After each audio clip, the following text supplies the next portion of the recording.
Y ahora hay que construir una coalición internacional para que en la próxima Asamblea General de las Naciones Unidas sea el mundo entero el que condene al agresor. Nadie puede mirar de lado. Cuando un potente agresor agrede sin justificación alguna a un vecino mucho más débil, nadie puede invocar la resolución pacífica de los conflictos. Nadie puede poner en el mismo pie de igualdad al agredido y al agresor. Y nos acordaremos de aquellos que en este momento solemne no estén a nuestro lado.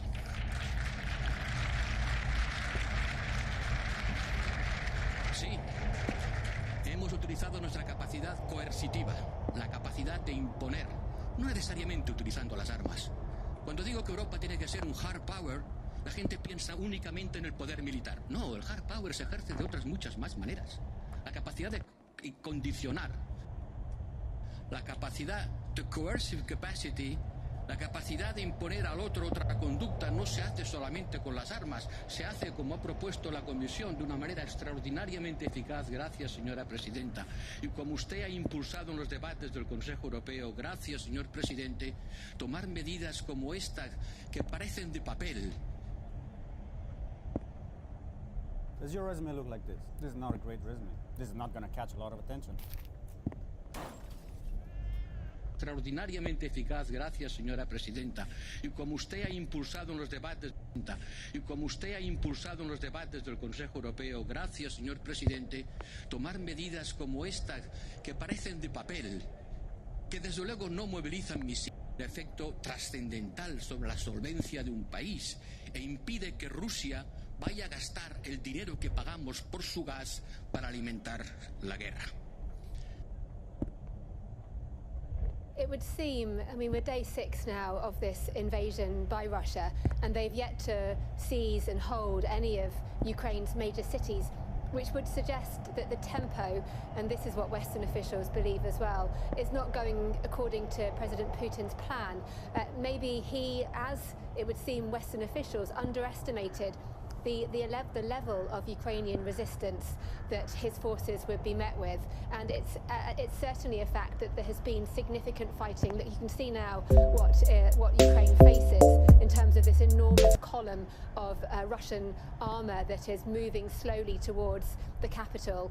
The satellite imagery that's been released suggests that it's about 40 miles long, though some of the vehicles are quite spaced apart, but it shows that there is an increasing of the number of troops on the ground, and then in terms of the actual tactics, like you just said, used, there does seem to be an increased use of more indiscriminate weapons, artillery fire. There's been allegations that maybe cluster munitions might also have been used in some of these attacks, and of course when that sort of violence is unleashed, especially in an urban area, there will be civilian casualties, and that's what we're seeing. And going after this regional government headquarters, regional government building in Kyiv that happened this morning, that doesn't seem to be a military target. And so again, it does suggest that Russian forces may be frustrated at not having made the advances they'd initially hoped they would make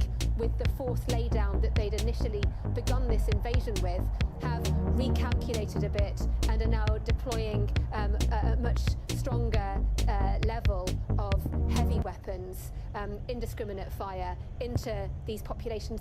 It's happening in Kharkiv. We've also had reports in Mariupol, which is in the south of Ukraine, shelling there as well, and also reports up in the north, in Chernihiv, another city, more clashes there. And it all does seem to be focusing, though, on what will happen next in Kyiv, the capital.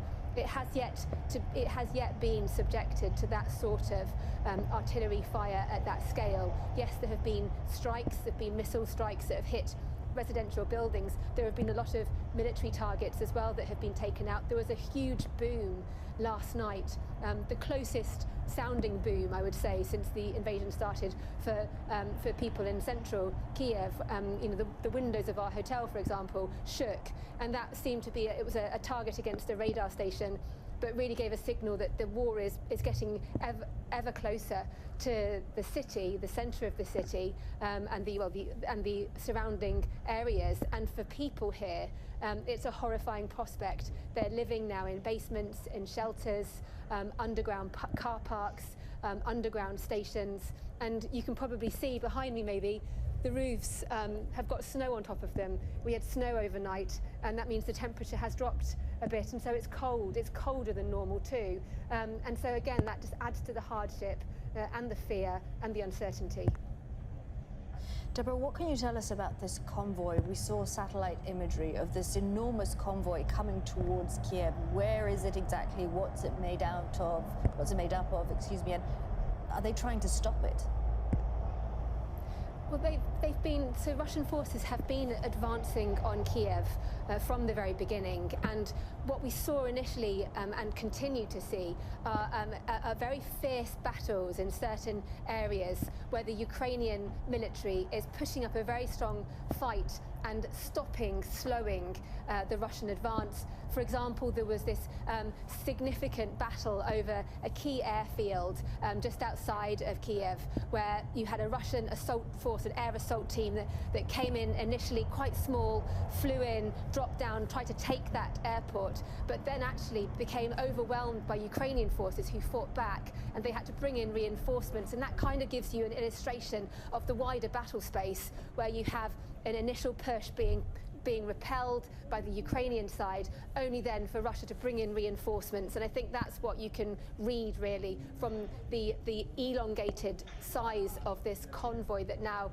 seems to be moving towards the capital.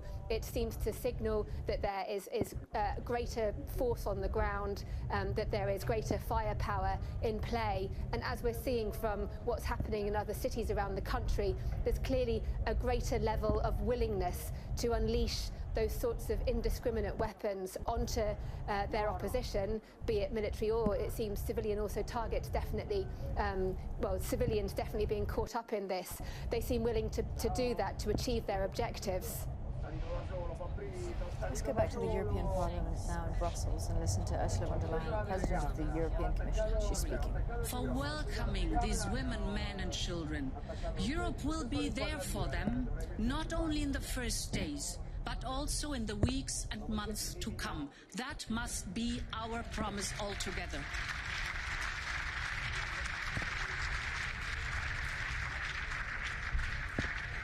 And this is why we are proposing to activate the temporary protection mechanism to provide them with a secure status and access to schools, medical care and work. They deserve it. We need to do that now. And we know this is only the beginning. More Ukrainians will need our protection and solidarity.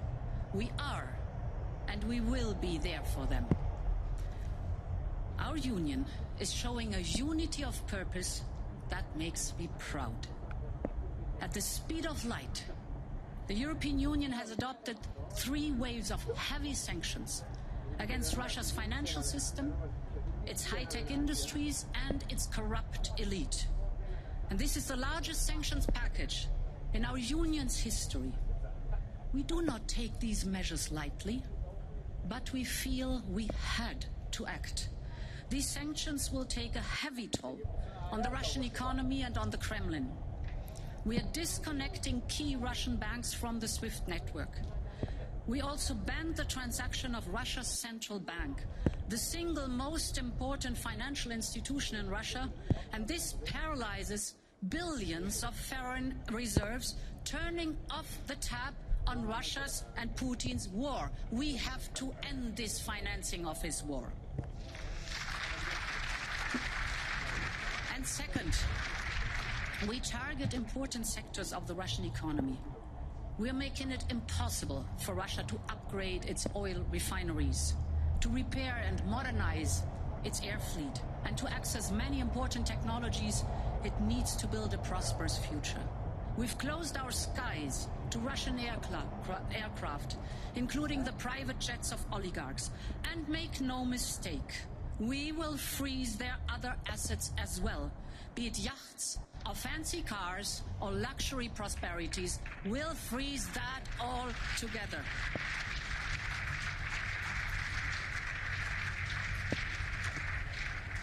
And thirdly, in another unprecedented step, we're suspending the licenses of the Kremlin's propaganda machine. The state-owned Russia Today and Sputnik and all of their subsidiaries will no longer be able to spread their lies to justify Putin's war and to divide our union. And these unprecedented actions by the European Union and our partners in response of an unprecedented aggression by Russia. Each one of these steps has been closely coordinated with our partners and allies. The United States, the United Kingdom, Canada and Norway, but also, for example, Japan, South Korea and Australia. All of these days you see that more than 30 countries representing well over half of the world's economy have also announced sanctions and export controls on Russia. And if Putin was seeking to divide the European Union, to weaken NATO and to break the international community, he has achieved exactly the opposite. We are more united than ever, and we will stand up in this war. That is for clear that we will overcome and we will prevail. We are united and we stay united.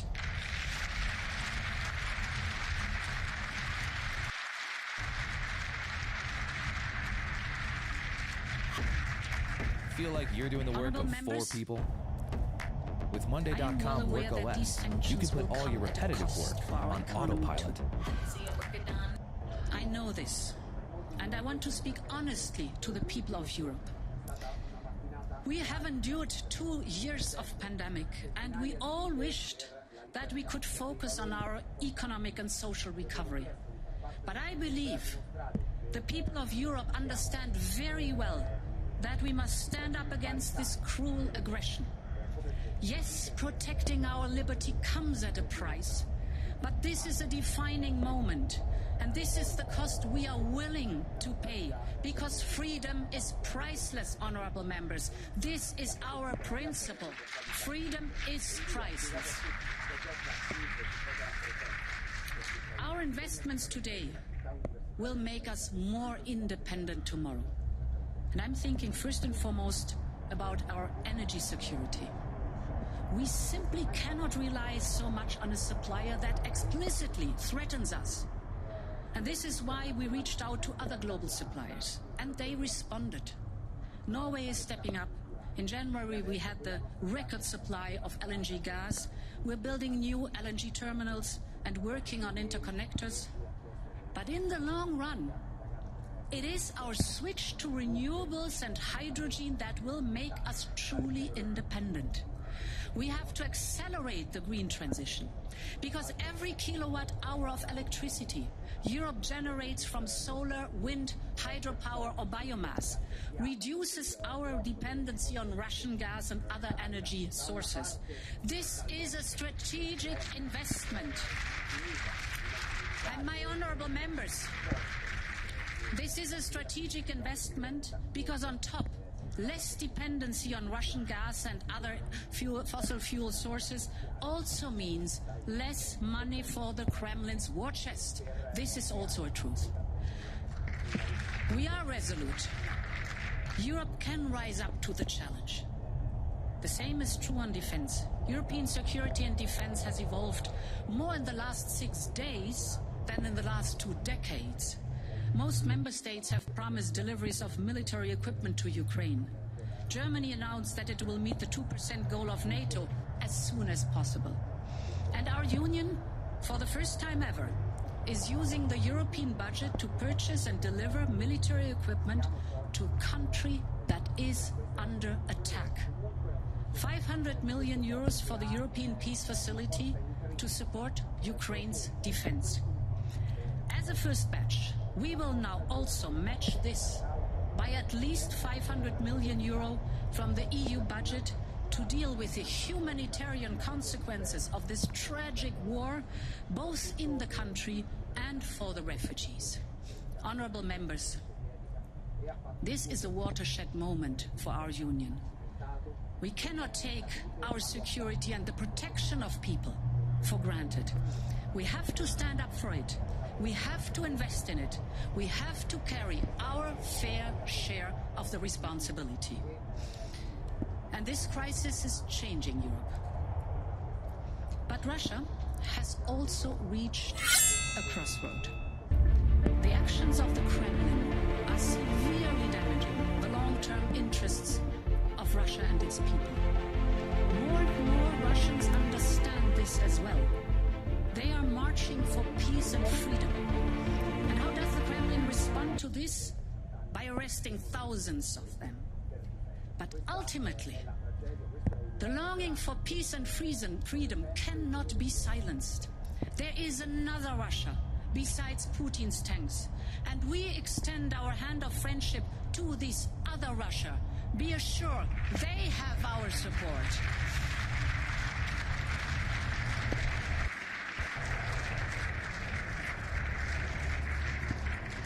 Honorable members, in these days, independent Ukraine is facing its darkest hour.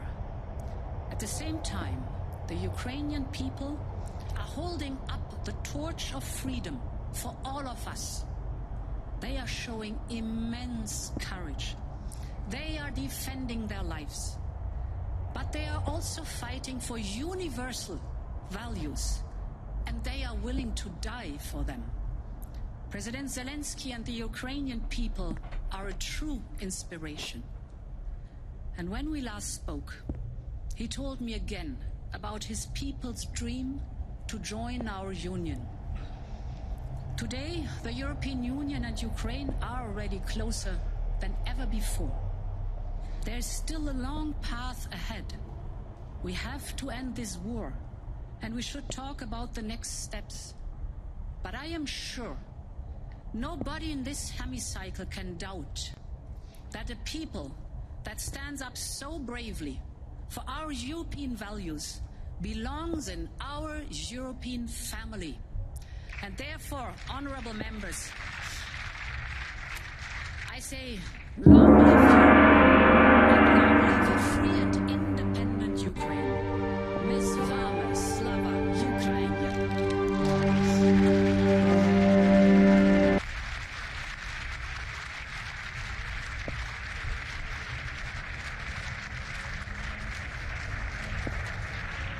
Ursula von der Leyen, the President of the European Commission, addressing that special session of the European Parliament. Our union is showing a unity of purpose that makes me proud. There she is. Freedom is priceless. And she said President Zelensky and the Ukrainian people are a true inspiration. Okay. Well, Russians are already feeling the effects of massive economic sanctions. Ursula von der Leyen was talking about them there. There is increasing dissent within the country. Let's speak to our Moscow correspondent, Diana Magnay. She's in Moscow. Diana, we keep hearing about how severe these sanctions are. Are they having an effect there in Russia?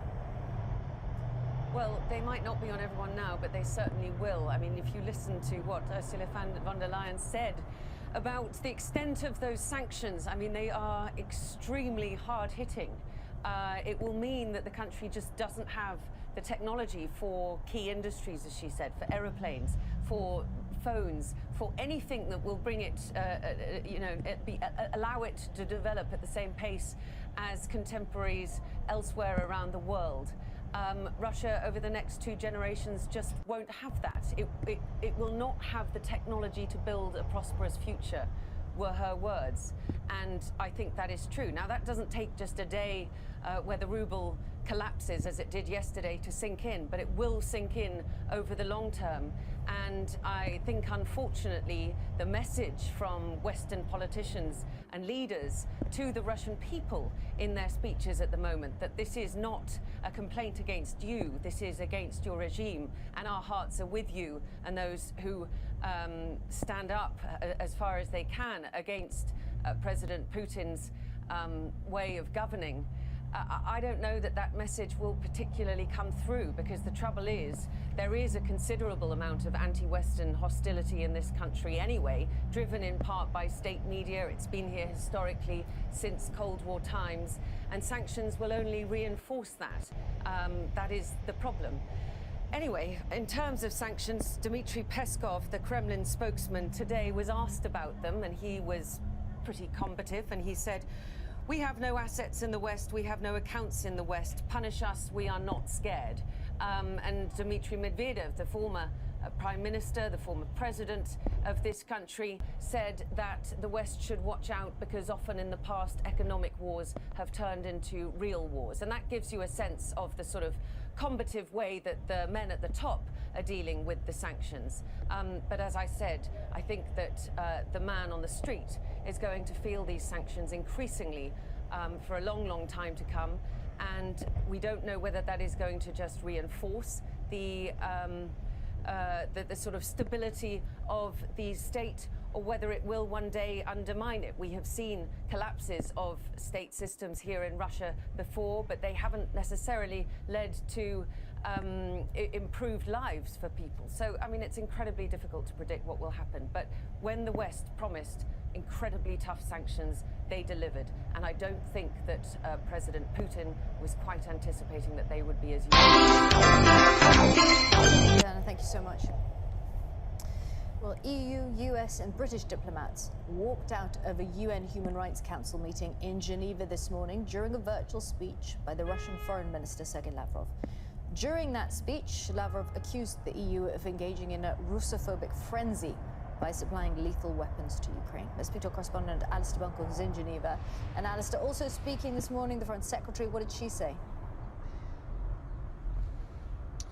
Yeah, well, let's pick up on Sergei Lavrov first. He was not here as he was intended to be because the Russian Foreign Ministry said that he was unable to fly here due to the ban put in place by EU states against Russian aircraft, both private and commercial. I have to say, someone I was speaking to from the United Nations felt that if he wanted to be here, they probably could have given him somehow a diplomatic pass to get through, given that he would be visiting the United Nations. But nonetheless, he's not here, nor too, I should add, is Antony Blinken, the US Secretary of State. And the significance of their absence is that it removed any possibility that the two men might get together behind the scenes here in Geneva, and who knows what might have happened. But I suppose the hope was that they would find some sort of breakthrough to bring at least some temporary respite to what is going on in Ukraine. But there we go.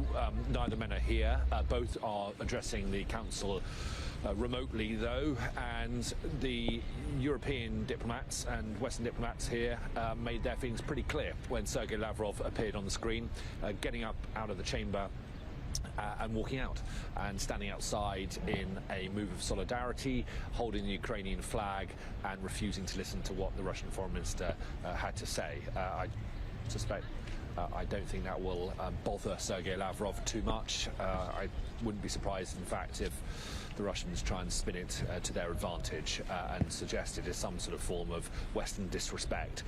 We will see whether that happens or not. But Liz Truss has given a speech here. She's been actually very strong in what she's had to say, describing President Putin and what he's doing in Ukraine as murder. The blood is on Putin's hands, not just of innocent Ukrainians, but the men he has sent to die. He is violating international law, including the UN Charter and multiple commitments to peace and security. He's violating human rights on an industrial scale, and the world won't stand for it. The UK stands united in condemning Russia's reprehensible behaviour. So, as I say, in the absence of Lavrov and Blinken, not the diplomatic tete-a-tete that it might have been. Nevertheless, let's not underestimate how important these sort of gatherings can be behind the scenes. Liz Truss is meeting her counterparts from Canada, Czech Republic, Poland, for example. And as Diana was saying just at the end of her live broadcast, just before you came to me, Vladimir Putin was very surprised probably by the unity displayed by the EU, by NATO and by America and Canada. And you get that kind of unity in approach by having strong diplomatic relations that are forged behind the scenes at forums such as this. Okay, Alistair, thanks. You're watching Sky News Today. Coming up this afternoon, will tougher sanctions deter President Putin from further conflict in Ukraine?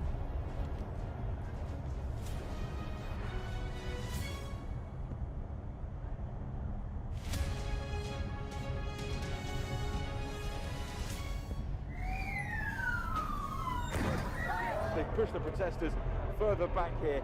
There's around 200 or 300 still remain. I'm Dan Whitehead and I'm Sky News' West of England correspondent. This van goes onto the streets of Plymouth 7 days a week, 365 days a year. These facilities at the moment are a lifesaver. It's all we've got.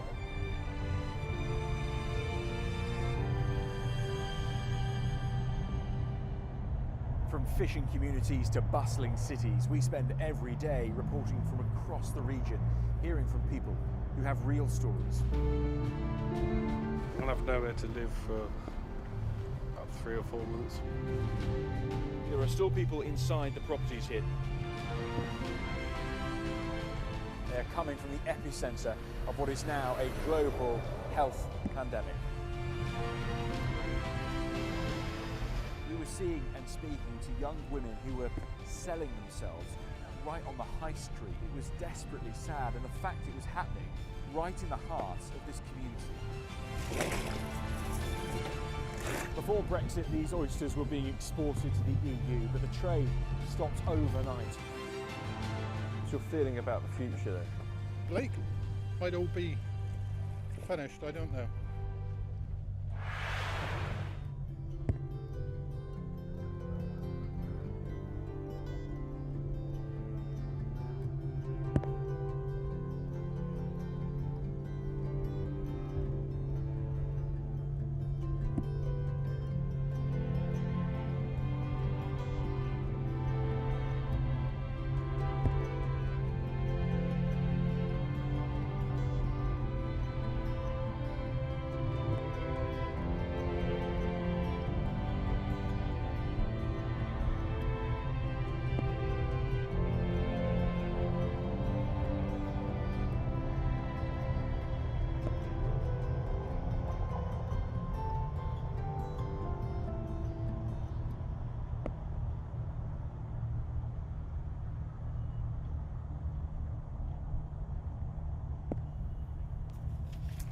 We've got some breaking news about the Queen. She has been pictured hosting virtual audiences, there she is, with ambassadors for the first time since her COVID diagnosis.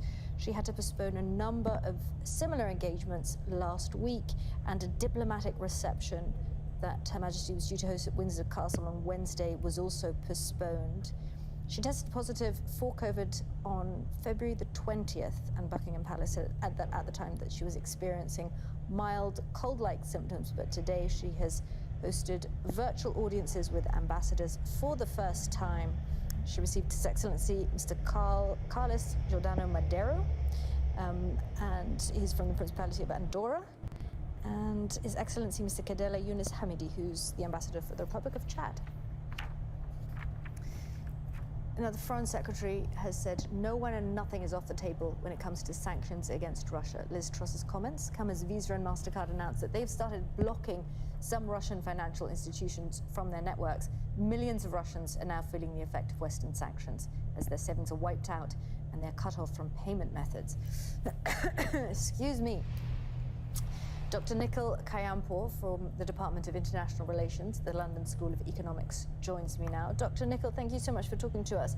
Now, we've heard again and again how severe these sanctions are. When you're looking at sanctions that have been imposed in the past, how severe are they? I mean, this is the full throttle, or close to the full throttle, like the SWIFT sanctions, which is affecting which is the messaging system for the internet banking system to transfer money across borders, has not really been put in place yet, or like removed from the sanctions yet, but this is truly a dramatic response. And what's probably the most critical thing is that we're really seeing a unified response here, right?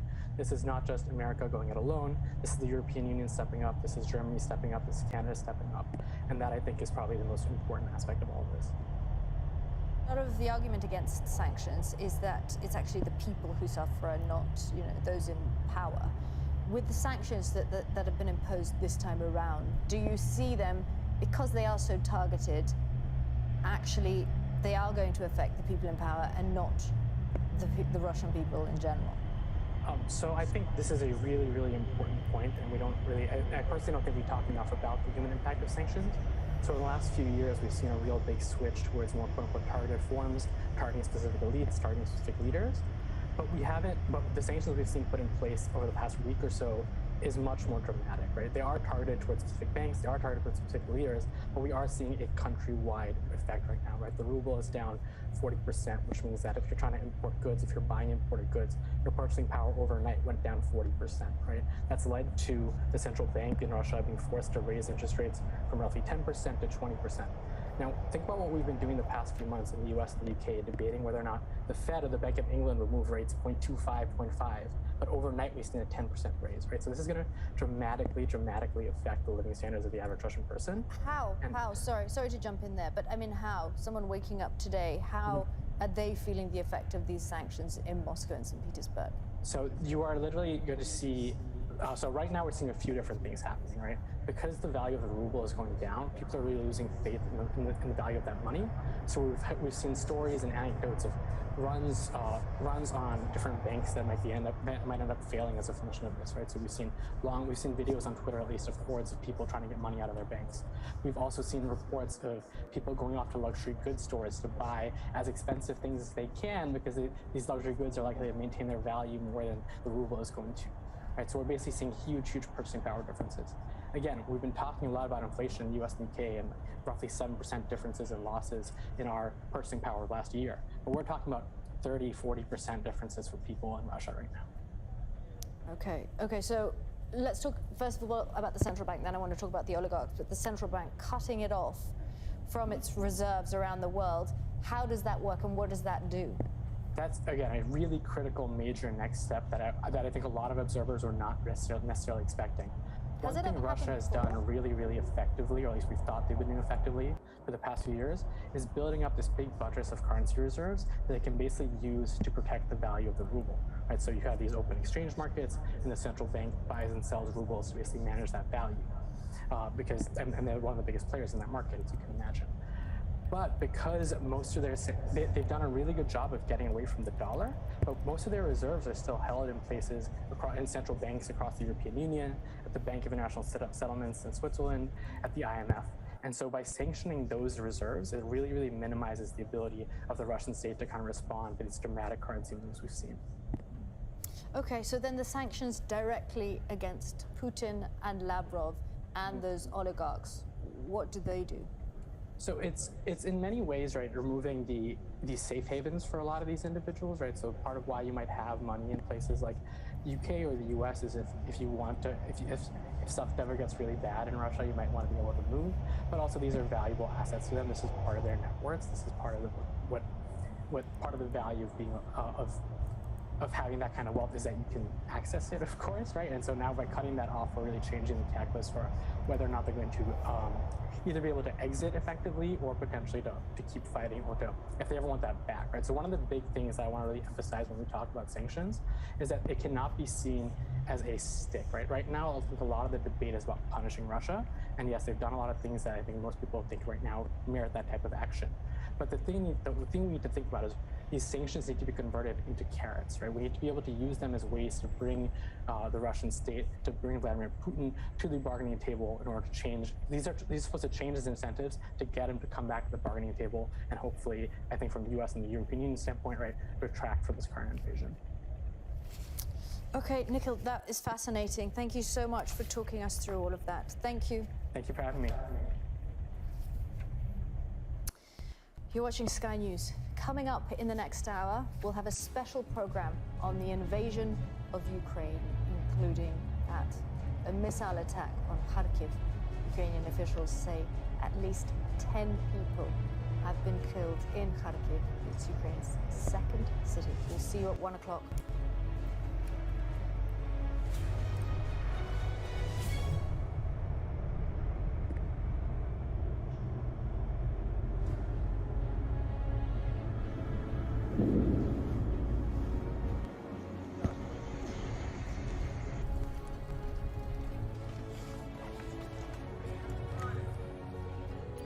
Назад, це значить назад ушли, назад!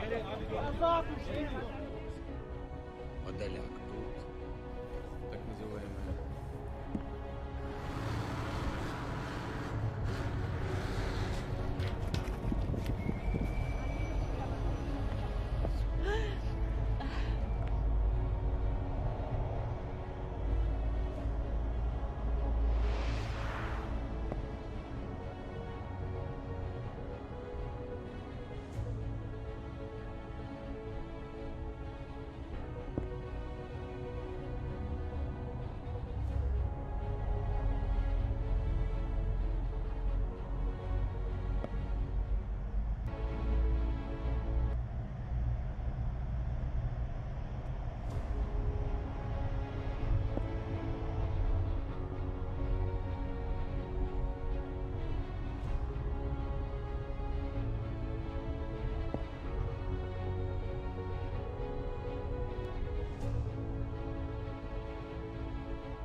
This is Sky News Today. It's 1 o'clock. The headlines.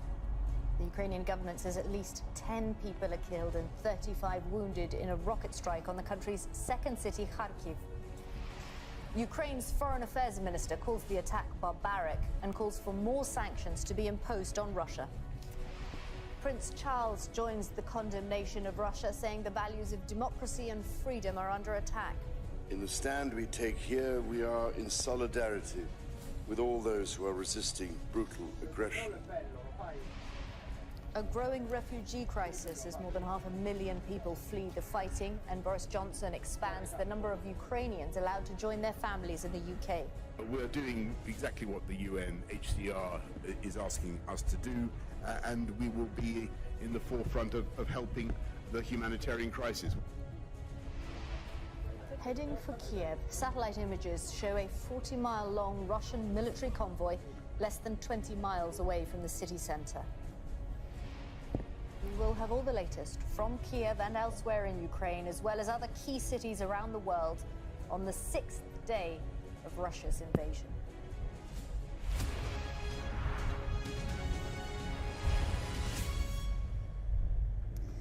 Good afternoon. A Ukrainian Interior Ministry advisor says at least 10 people have been killed and 35 wounded in a rocket strike on the country's second city, Kharkiv. 6 days into the invasion of Ukraine, a Russian military convoy stretching 40 miles has been identified by satellite imagery north of the capital, Kyiv. As global leaders continue to condemn Vladimir Putin's invasion, there has been a rare intervention from Prince Charles, who has labeled the Russian president's actions brutal. In Ukraine itself, resistance remains. In a virtual address to the European Parliament earlier, the Ukrainian President Volodymyr Zelensky said, "Nobody will break us." Well, Sky News has verified these pictures from Kharkiv, Ukraine's second city, showing a large explosion in the city's central Freedom Square.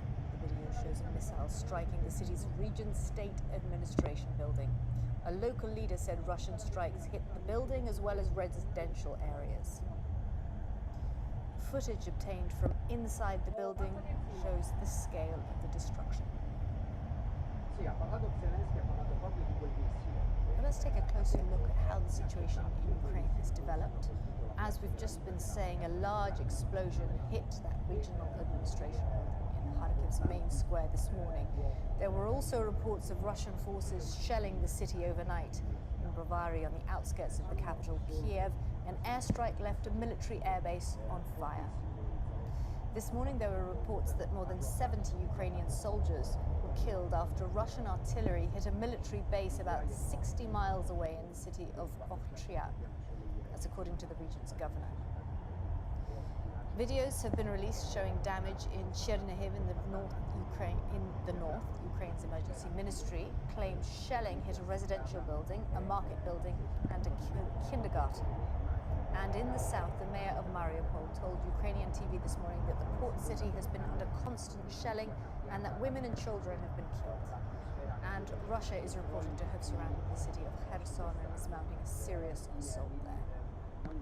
Let's have a look now at the latest developments. And as I was saying, Prince Charles has said the values of democracy are under attack in Ukraine in the most unconscionable way, adding, "We are in solidarity with all those who are resisting brutal aggression."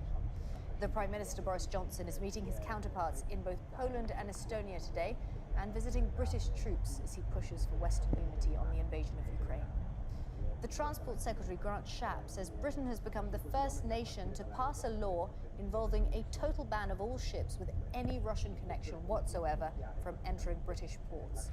And the Home Office has confirmed it will be changing the criteria for Ukrainians who can immediately seek refugee status in the UK. Previously, it was limited to spouses, children under 18, but now it includes grandparents, siblings, and adult children. Well, in the last hour, Prince Charles has condemned the invasion of Ukraine as brutal aggression. He was speaking as he attended a meeting to mark Southend-on-Sea becoming a city, a key wish of MP Sir David Amess, who was killed in October.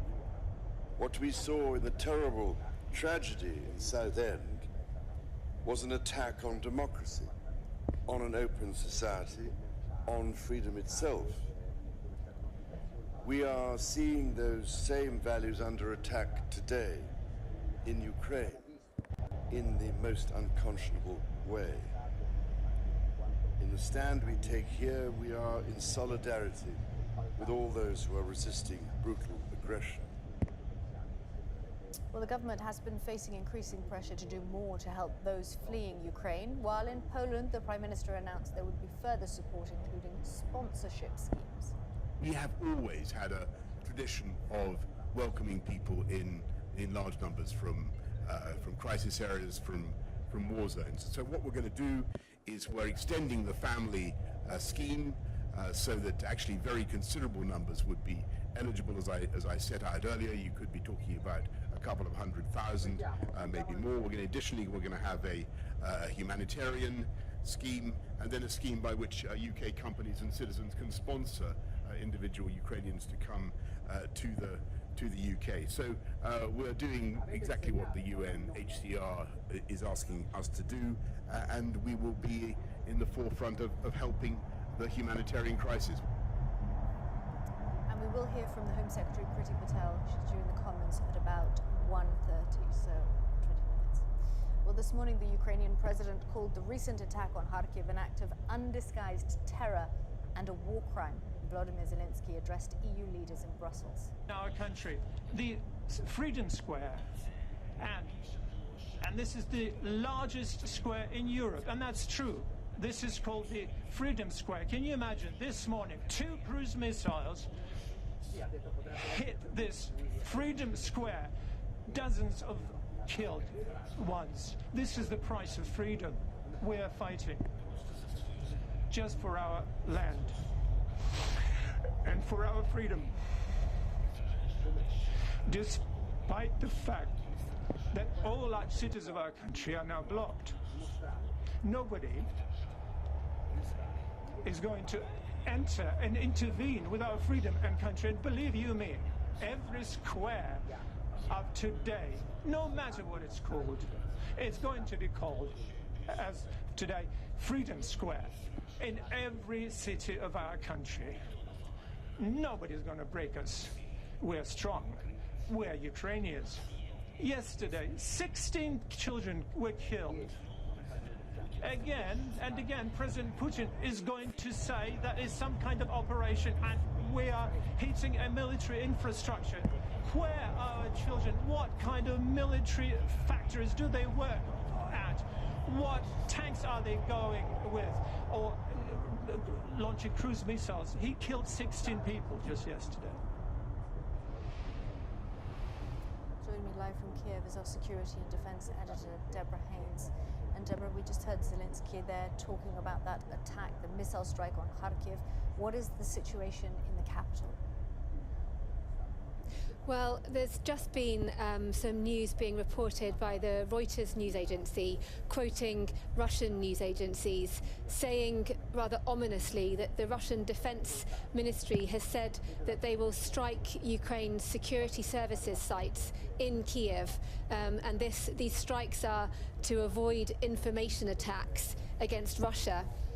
Were that to be the case, were they to do those sorts of strikes in Kyiv, that would mean hitting the centre of the city, targets in the centre, which is something that hasn't happened so far, and would be a very ominous escalation of a crisis that is in its 6th day and showing no sign of ending. You've got, as well as that, those satellite pictures showing columns of Russian armoured vehicles, including tanks, weaponry, moving towards the capital, about 40 miles long, it seems. Very much ominous for people still in this city. Many have fled. Lots of people hiding in shelters whenever the air sirens go, of those left behind. But as we have seen across the rest of the country, the initial targeted cities were first, including Kyiv actually, the surrounding parts of Kyiv came under attack from Russian forces and missile fire, and initially the Ukrainian forces were able to repel that, to resist that, to such an extent that the Russian side has now seemingly increased the amount of firepower that it launches against its targets. We saw that in Kharkiv. You've been talking through the strikes today. In fact, in that address to the European Parliament, the Ukrainian president said that 2 cruise missiles were fired at Freedom Square in Kyiv, which is Ukraine's second city. He said that many people were killed. We don't have the final death toll. I think we were reporting earlier that they'd put the initial figure at 10 dead, but warning that many more bodies were feared buried in the rubble. And as well as that, yesterday in the same city, it came under intense bombardment, potentially from including cluster munitions, according to the analysis of experts that have looked at the blast pattern. That's not confirmed, but cluster munitions, an indiscriminate weapon. It's banned, prohibited by many countries, and again, a sign of this increased level of violence that the Russian forces seem willing and clearly able to use against their targets to try to advance their forces forwards in a campaign that Western officials say hasn't gone as fast as planned, but maybe that was because the Russians had miscalculated the resistance they would face, and now, having recalculated in the face of the resistance, upped the amount of lethal force that they are going to be using. And just one final point, you hear all of these fine words, strong language from across the Western world, across the world, condemning the actions of the Russian president, urging him to stop, urging an end to this violence. But regardless of those warnings, regardless of those pleas, and regardless, perhaps most significantly, of this unprecedented wave of sanctions that have now been imposed on the Kremlin and its associates, it's had zero impact on the ground here. The reverse, the level of force on this ground is increasing. There are also concerns about the potential for Belarus to maybe get involved too. Deborah, thank you. Let's return now to the Prime Minister's news conference in Poland. And he was confronted by an emotional Ukrainian journalist who told him that NATO must do more to protect civilians from Russian bombs. Daria Kalenyuk, who's from Kyiv, called on Boris Johnson for a no-fly zone over Ukraine. Britain guaranteed our security under Budapest Memorandum, so you're coming to Poland. You're not coming to Kyiv, Prime Minister. You're not coming to Lviv. Because you are afraid. Because NATO is not willing to defend. Because NATO is afraid of World War III, but it is already starting. And these are Ukrainian children who are there taking the hit. You're talking about more sanctions, Prime Minister, but Roman Abramovich is not sanctioned. He's in London. His children are not in the bombardments. His children are there in London. Putin's children are in Netherlands, in Germany, in mansions. Where are all these mansions seized? I don't see that. I see that my family members, that my team members are saying that we are crying. We don't have where to run. This is what is happening, Prime Minister. Well, thank you very much for your questions, and thank you for getting here today. And I'm glad that you have been able to get here. And look, I just want to say that I'm acutely conscious that there is not enough that we can do as the UK government to help in the way that you want. And I've got to be honest about that. And when you talk about the no-fly zone, as I said to Volodymyr Zelensky, I think a couple of times, unfortunately the implication of that is that the UK and will be engaged in shooting down Russian planes, will be engaged in direct combat with Russia. That's not something that we can do. Speak to Sky's Alex Rossi. He's in Dnipro in southeastern Ukraine. Alex, day 6, what is the situation like there? Well, the big fear here, where I am in Dnipro, is that the Russian invasion forces could soon be closing in, coming up from the south, following up the Dnipro River to try to cut the country in half and use this axis really to work further towards Kiev, but also split the Ukrainian military forces so that they can't resupply, they can't help out those cities that are currently encircled and almost under siege. Places like Kharkiv to the east of here, Ukraine's second city, that place is getting pretty badly hit. It's quite clear there has been indiscriminate firing, shelling into civilian areas. Certainly the mayor of Kharkiv is saying that what's happening there is not war, it is murder by Vladimir Putin's forces. Now, we're also hearing pretty bad things about what's happening down in the south of the country, along the coastline of the Sea of Azov at Mariupol, for instance.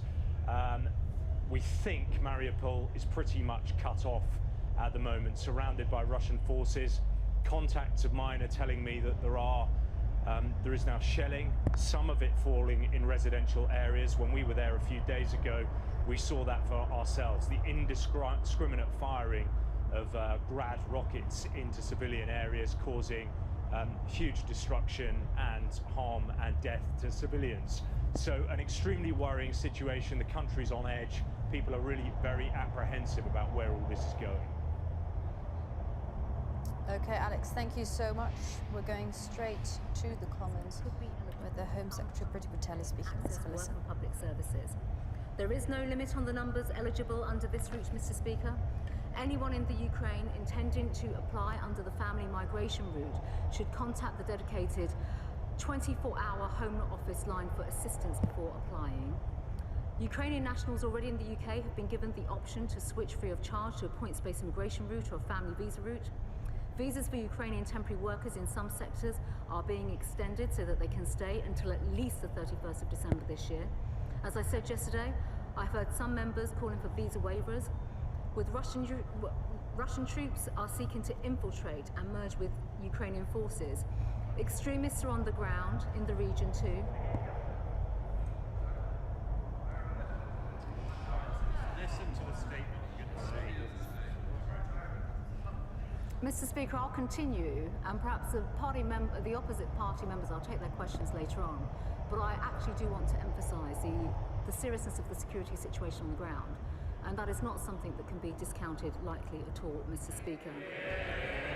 Extremists are on the ground, and they are in the region too. And I'm sure if the party opposite wanted a security briefing from our colleagues, we'd happily provide one.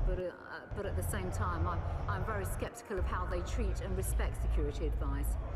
Given this, and also with Putin's willingness to do violence on British soil, and in keeping with our approach, which we have retained consistently throughout all emergency activations, including that in Afghanistan, we cannot suspend any security or biometric checks on people we welcome to our country. We have a collective duty to keep the British people safe, and this approach is based on the strongest security advice. Mr. Speaker, these measures have been designed to enable swift implementation, and that is the point, swift implementation, without the need for legislation or changes to immigration rules. The Ukrainian people need help immediately, and we are bringing this in place now. As outlined by the Prime Minister earlier today, I can also set out phase 2 of our bespoke humanitarian support package for the people of Ukraine. Firstly, we are establishing an expansive Ukrainian family scheme so that British nationals extending eligibility to parents, grandparents, adult offspring, siblings, and their immediate family members.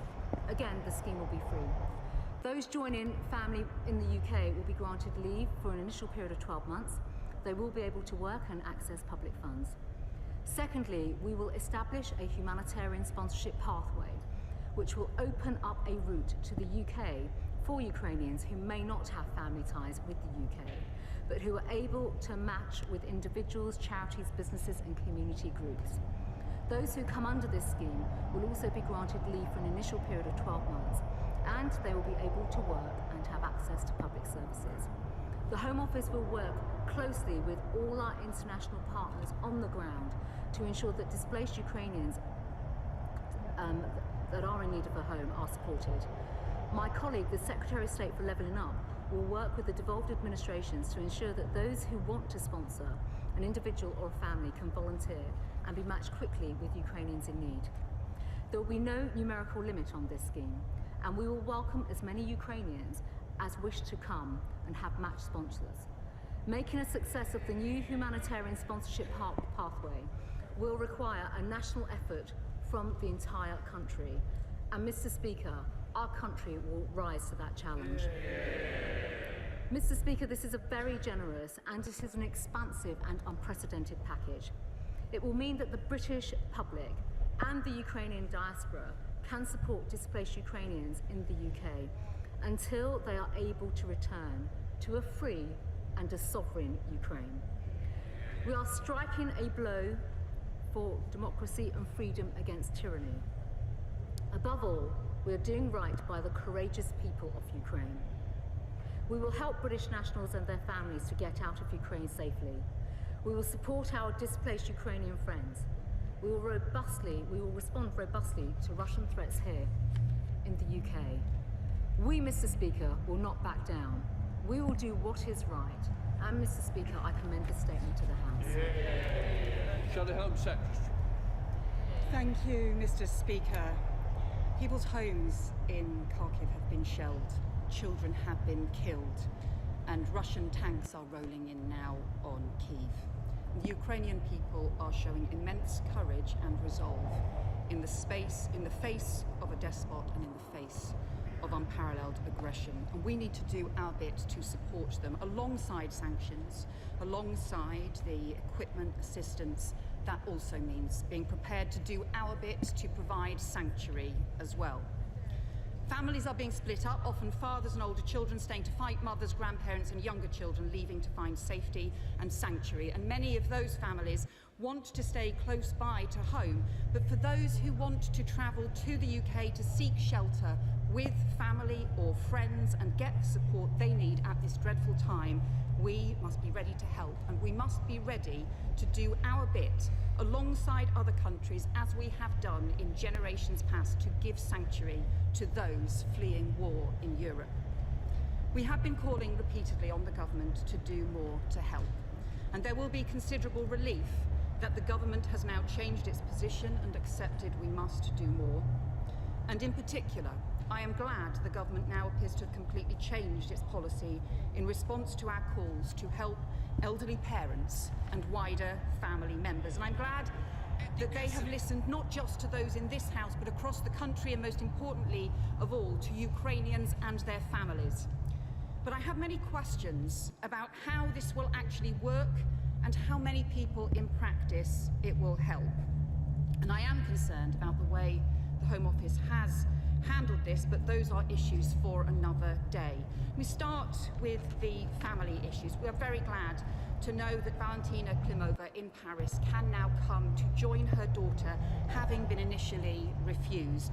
But can I ask her, she has had to pay around £700 to apply for visas, having been initially turned down. Can you confirm that that money will be refunded to her and that nobody will have to pay if they are seeking sanctuary from Ukraine? The statement also says, her statement says that elderly parents, siblings and adult children will now be included in the family visa. Does that include stepchildren? I have been contacted by someone, for example, desperate to get his stepdaughter and granddaughter into the country. And what about a young mum with her children who has left the rest of her family in Ukraine? Can she come and stay with her uncle and aunt? Are uncles and aunts included? Does the sponsoring family member have to be British or have to have indefinite leave to remain? What about Ukrainians here on work visas, on study visas, who come maybe as lorry drivers or on visitor visas? Surely she is not expected to turn their families away.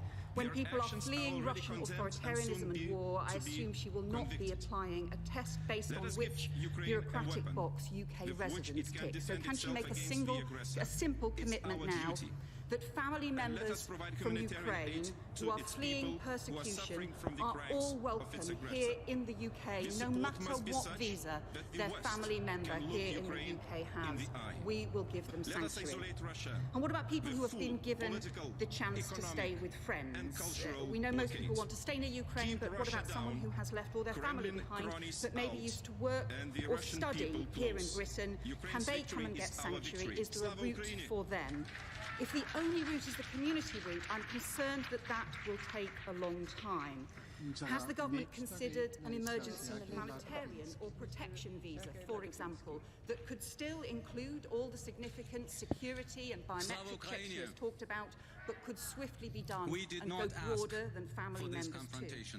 We're going to read the comments. Did not that was ask an announcement for by this Priti Patel about Ukrainians Ukrainian didn't spread refugees who wanted Ukrainians to come to the didn't UK. dream They've changed of the empires. criteria. Ukrainians It is did now not dictate grandparents, their siblings, neighbors and adult what children policies to of follow Ukrainians and which in the alliances UK to who join. can seek Ukrainians refugee did not status. There's occupy, also did going to not be another annex, and did not blackmail. Another scheme Those where actions individuals came from will be Moscow. able to And my heart sponsor is bleeding when I say those Ukrainians words. who want to come But to the Ukrainians, UK. Let's all go they direct want to is to live a free Dmitry life Bella, the in a free Ukrainian country. foreign minister. He's Military This is assistance not will much be to coming ask, in. but this is a lot to And defend.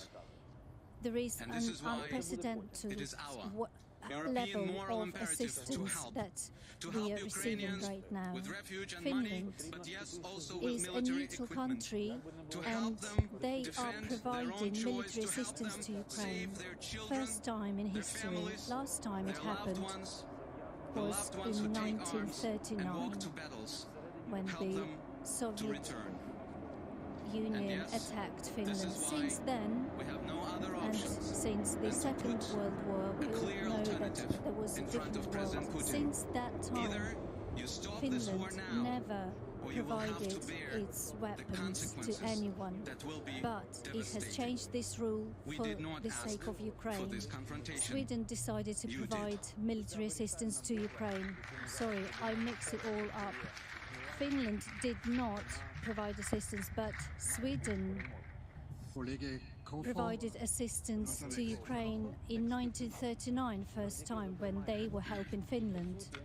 Next, we're not stopping here. Norway approved exceptional decision to support Ukraine, stepping away from this rule of not providing assistance to a country which is not a part of NATO. Luxembourg is providing anti-tank equipment for Ukraine. Neutral Austria is sending helmets and safety jackets to Ukraine right now.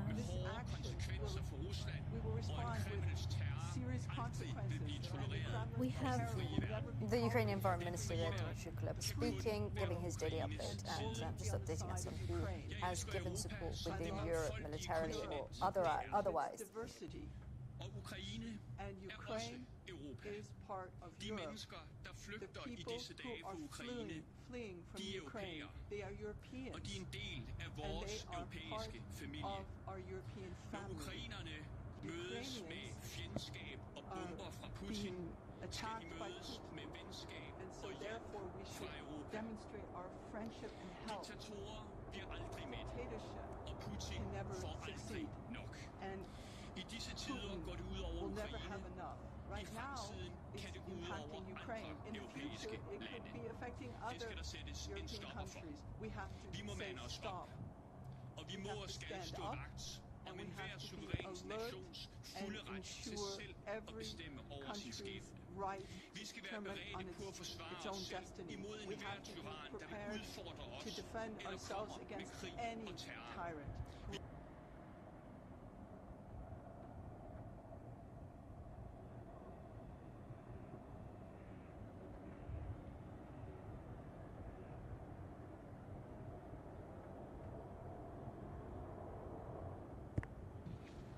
Nach der Reinigung bitte ich nun Herrn Fitto Raffaele. Cleaning is Mr. Fitta. Grazie Presidente, Presidente della Commissione. Una tragedia ingiustificabile sta colpendo il nostro continente. Quello che sta accadendo sotto i nostri occhi a pochi chilometri dai nostri confini è un attacco condotto dalla Federazione Russa a tutto campo contro la sovranità e l'integrità territoriale di un paese democratico. Le immagini che ci giungono dall'Ucraina testimoniano non solo un attacco ingiustificato e indiscriminato, ma la palese violazione di tutte le regole del diritto internazionale, comprese quelle che regolano i conflitti. Bisogna reagire. per mettere fine a queste azioni mirate contro obiettivi civili, donne e bambini, che non rappresentano una guerra vera e propria, ma una barbarie, i cui responsabili dovranno essere chiamati in causa nelle sedi competenti. Barbarie alla quale il popolo ucraino, cui esprimiamo la nostra piena solidarietà e vicinanza, sta seguendo e reagendo con coraggio, dignità e con grande spirito di resilienza. Così come penso che oggi sia opportuno sottolineare quello che è l'azione, il ruolo dei paesi del confine orientale, i quali stanno svolgendo un'azione nell'accoglienza e nella gestione dell'emergenza umanitaria che è encomiabile. Una reazione, quella ucraina, forse per molti inaspettata e che richiede da parte nostra, in cooperazione con altri paesi dell'Alleanza Atlantica e della comunità internazionale, un impegno ancora maggiore per difendere i valori di libertà e democrazia. Ed è per questo che l'Unione Europea e l'Occidente hanno sicuramente compiuto nel passato alcuni errori, ma oggi è il momento dell'unità e della fermezza. Per questo da parte del nostro gruppo ribadisco il pieno sostegno alle sanzioni e a tutte quelle azioni che vanno a colpire il potere economico e militare di Mosca e che costringono il Cremlino a mettere fine a questa vergognosa offensiva nei confronti dell'Ucraina. Ma al tempo stesso è opportuno anche far sì che nel preservare l'unità politica e le decisioni dell'Unione Europea si riesca a mantenere il consenso dell'opinione pubblica europea su quanto già è accaduto oltre a questi 2 anni di pandemia sul fronte economico. Ecco perché dobbiamo ragionare con forza per guardare con attenzione all'istituzione di un fondo per poter garantire ai cittadini e alle categorie colpite da queste sanzioni. Grazie. Danke. Als Rednerin hat sich nun Frau Villanueva Ruiz zu Wort gemeldet. Gracias, Presidenta. Thank you very much, Quiero hoy President. expresar nuestra rotunda condena a la invasión de Putin en Ucrania y nuestra máxima solidaridad con las víctimas y el pueblo ucraniano en estos momentos tan difíciles. Pero hoy cabe recordar también que tenemos presentes en esta Cámara grupos de extrema derecha, aliados de Putin, financiados para trabajar precisamente por la desestabilización de Europa y que no se puede seguir blanqueando. Europa debe actuar con firmeza, pero con el objetivo de construir la paz. La prioridad debe ser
getting my real interaction as a follow-up question and tell me I'm talking.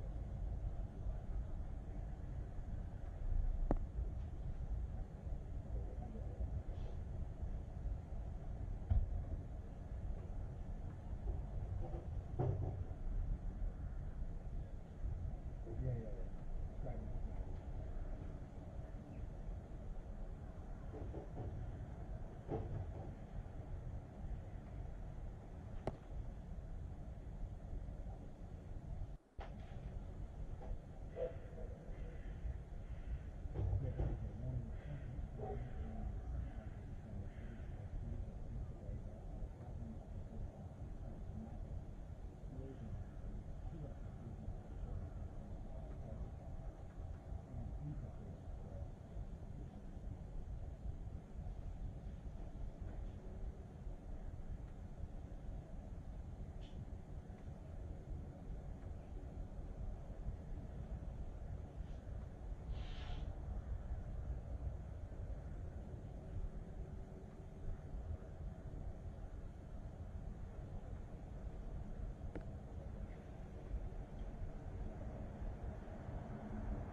Ma che cazzo ne so, mo adesso abbiamo incontrato la mia valigia ma non si sa che cosa dentro, dietro uno spazzolino del bagno, in mano a una cameriera dell'albergo, l'abbiamo presa, mo devo controllare, vado in diretta e vediamo.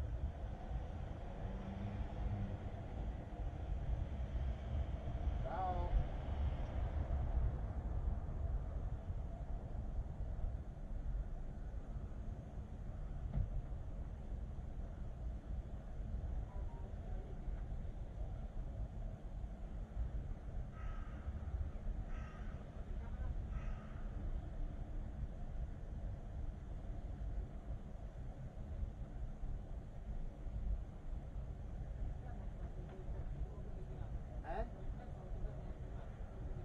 Sì, fai lo speech così adesso montiamo. Dopo che andiamo in macchina. Esattamente, prima che succeda qualcosa montiamo.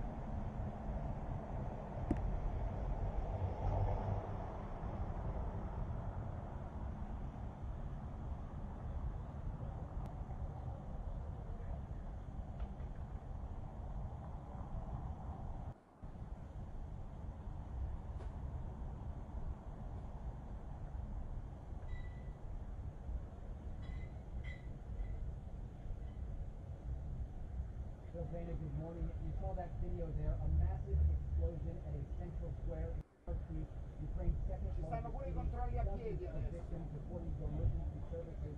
The Ukrainian President Volodymyr Zelensky giving some details about what took place. He says 2 Russian cruise missiles slammed into the symbolic square in the second largest Ukrainian city. Take a listen to what the emergency services minister in this area had to say about the scene and what it looked like.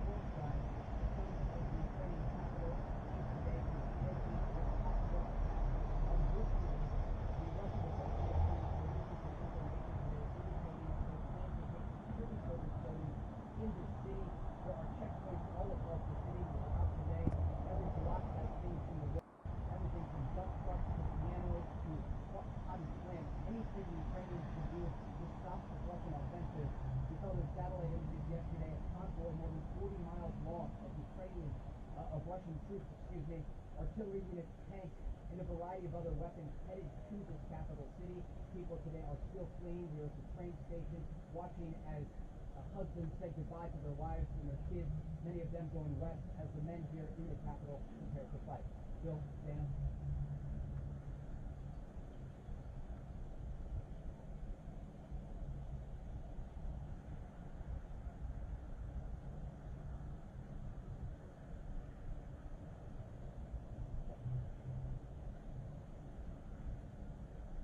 You've seen the images online. The technology that exists today during this war quite different from wars decades ago, and so people can see the carnage firsthand. And you see it in people on their smartphones looking down. You see videos and the sirens ringing into quite an apocalyptic scene. For the children, I think, most affected by this because they don't quite know what's going on. You saw it today as they were rushed to the train station. This little girl, 2-year-old Maria, who saw with her mother as she was walking into the station.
che informazioni di intelligence americane hanno sostanzialmente diffuso la notizia che il peggio deve ancora venire l'analisi dei servizi segreti americani potrebbe arrivare un bombardamento pesante, quantomeno alle strutture principali della città, per esempio potrebbe essere tagliata la luce elettrica, quello che i abitanti temono tantissimo perché il riscaldamento qui è fondamentale.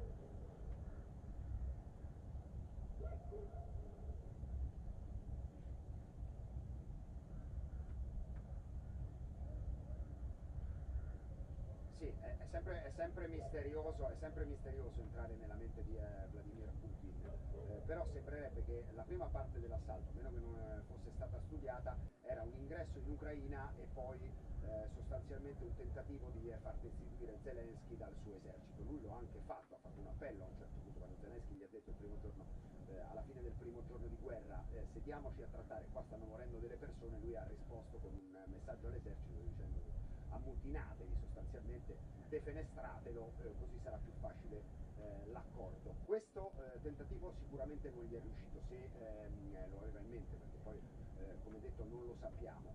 Non gli è riuscito, sono morti molti soldati russi, perché si parla di 5.700 tra morti e feriti, questo è il bilancio del Ministero della Difesa ucraino, fornito dagli ucraini. I russi non forniscono nulla, hanno solo una volta ammesso delle perdite, però la fase successiva è usare la propria potenza aerea, perché se è vero che gli ucraini hanno risposto con forza e bene, perché l'esercito è forte, non è che è un esercito debole, dopo 8 anni di guerra, sono ben addestrati, sono tanti, hanno risposto bene, rispetto all'attacco di terra non c'è assolutamente paragone sul controllo dei cieli, sul numero di aerei e sul numero di missili balistici. Se iniziano a bombardare con i missili balistici e con gli aerei, ieri abbiamo sentito 2 bombe a Kiev veramente pesanti, hanno tremato i vetri ed eravamo a chilometri di distanza.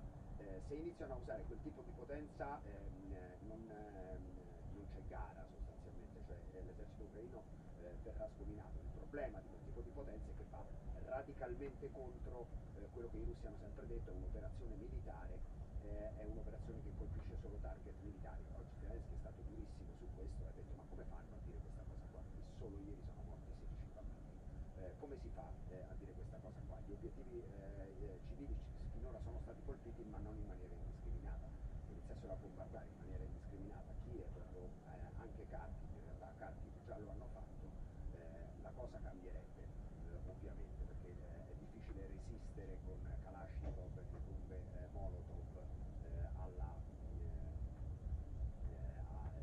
diciamo alla potenza aerea di una grandissima nazione.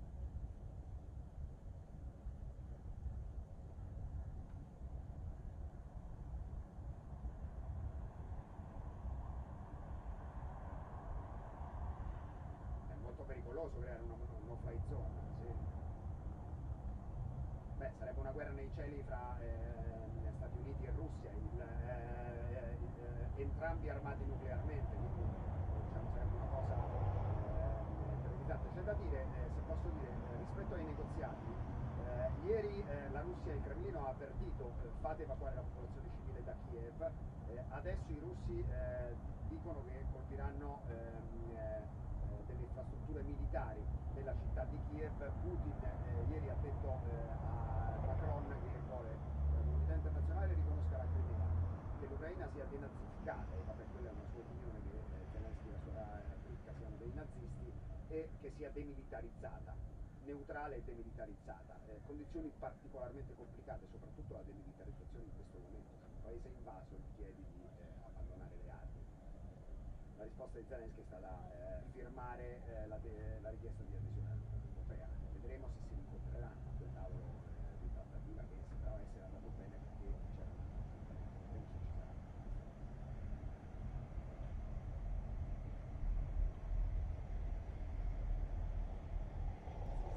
E che sia demilitarizzata, neutrale e demilitarizzata. Grazie a lei.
you okay?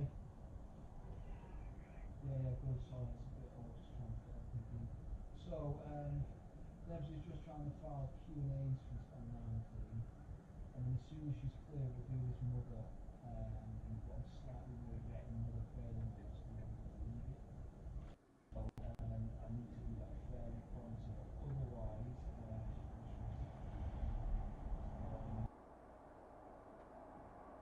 For this reason, the EU should apply further appropriate sanctions also on Belarus.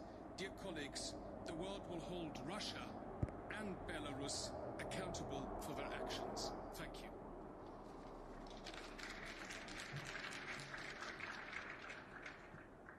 Danke, Herr Kollege. Ich darf nun Frau Kathleen van Bremst das Wort geben.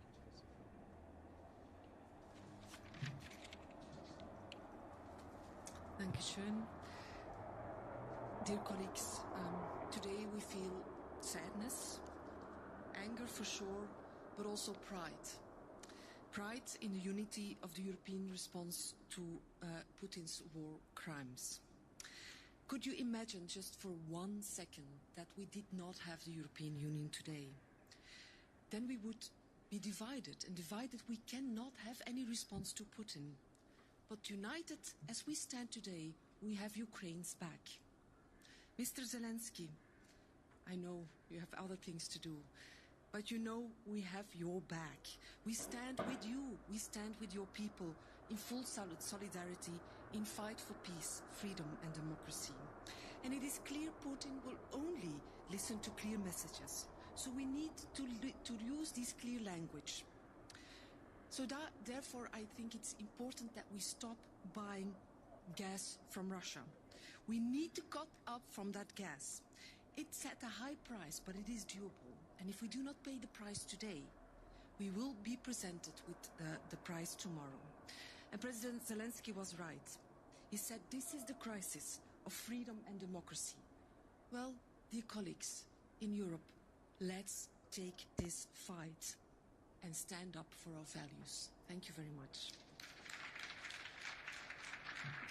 Merci, Madame. Herr Kollege Ilhan Kyuchuk.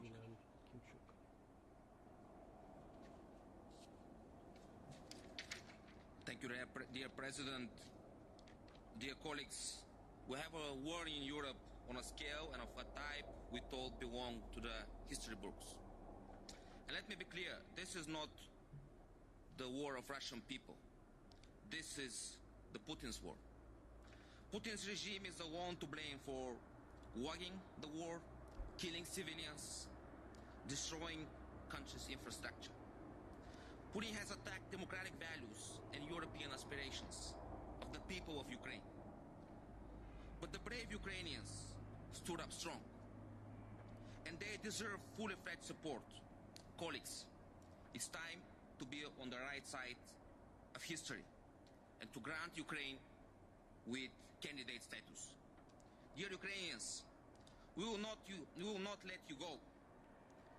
I'm sure that the white will win over the dark. We are with you, the brave people of Ukraine. Slava Ukraini. Danke, Herr Muresan. Sie sind unser nächster Redner. Vielen Dank, Herr Präsident. Dear colleagues, now is the time for actions and clear words, so I will say 4 things very clearly. We can only live in safety and security within the borders of the 27 member states of the Union if we are surrounded by countries which are safe and stable in our neighborhood. This is why defending Ukraine means defending the European Union. We have to provide all support that we can to Ukraine, including financial support, and here we, the European Parliament, have a big role to play. We say very clearly we are ready to spend EU money to support Ukraine and to rebuild Ukraine. We are ready to spend EU money for defense. We are ready to spend more for democracy in Ukraine and everywhere else where needed as well. Secondly, when people in Ukraine say they want to join the European Union, our answer is yes, you are welcome. Ukraine belongs to Europe, Ukraine belongs to the European Union. This today we say with a very large majority of pro-European members of the European Parliament. We know there is still a lot Moldova and Ukraine are equally important for the security of Europe. And last thing, the invasion of Ukraine and the assault upon Kyiv would not have been possible without Belarus. This is why all political measures that we apply upon Russia, we should apply in the same manner upon Belarus. Thank you very much.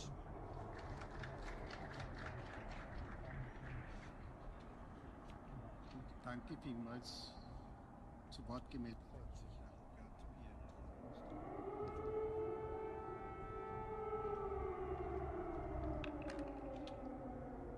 Wojna wróciła do Europy.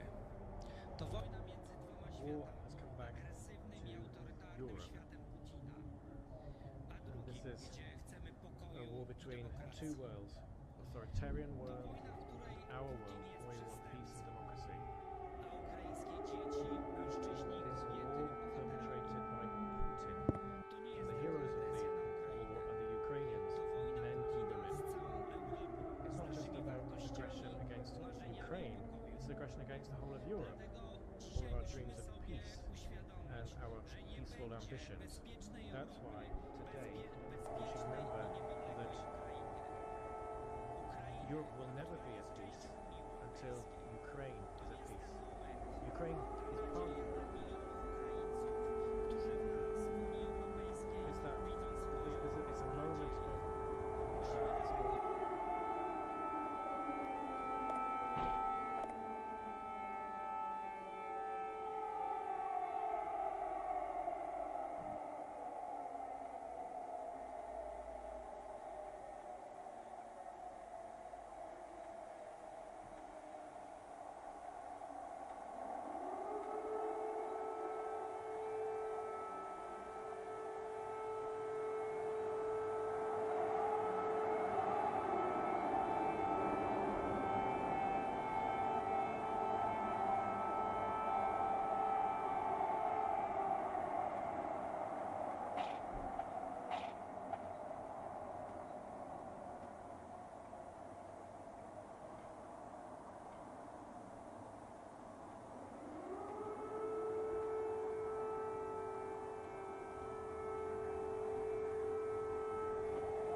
stop them. And Russia's conduct is threatening the post-war arrangements and security of the entire Europe, also exploiting the war in Ukraine for political purposes and profit is a disgrace. Only unity and the swift response of Western democracies is giving us hope. We Slovenians still carry a vivid and painful memory of the bloody Balkan Wars, and we want peace. Therefore, there will be a large rally in Slovenia today for peace. We have to help those affected by war. I thank everybody who is selflessly collecting and distributing aid to the refugees and to all people in distress. Not only today but always. Every war ends at a negotiating table. It's absurd that therefore bloodbath, destruction and suffering ever happen in the first place. We should do everything in our power that peace is achieved through the power of international law and words and not due to the argument of force. I give the floor next to Nils Ujakovs for 1 minute.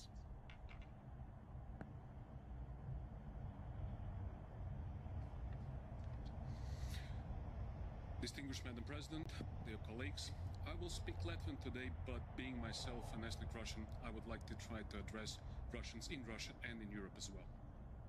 Šobrīd, kad Kremlis īsteno zemīsku un noziedzīgu karu pret Ukrainu, sākam ir kauns būt Krievu.